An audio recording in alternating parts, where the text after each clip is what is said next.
কিয়ামতের ওই কঠিন ময়দানে 7 শ্রেণীর ব্যক্তিকে রব্বুল আলামিন তার আরশের নিচে ছায়া দিবেন।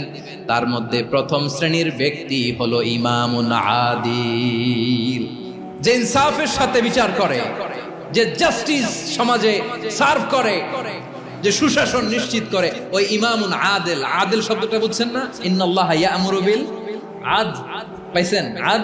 আদিল। 7 শ্রেণীর ব্যক্তিকে আল্লাহ তাআলা সুশীতল আরশের নিচে ছায়া দিবেন, যেদিন তার দেয়া ছায়া ছাড়া কোনো ছায়া থাকবে না।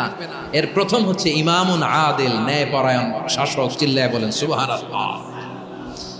আবার বিশ্বনবী বললেন, ইন্নাল মুকসিতিনা ইনদাল্লাহি আলা মানাবিরা মিন নূর আন ইয়ামিনির রহমান। কিয়ামতের দিন যারা ন্যায় পরায়ণ হিসেবে আল্লাহর সামনে দাঁড়াবে, কিয়ামতের দিন রব্বুল আলামিন তার আরশের ডান দিকে ওই ন্যায় পরায়ণ লোকদের জন্য আরশের ডান দিকে একটা নূরের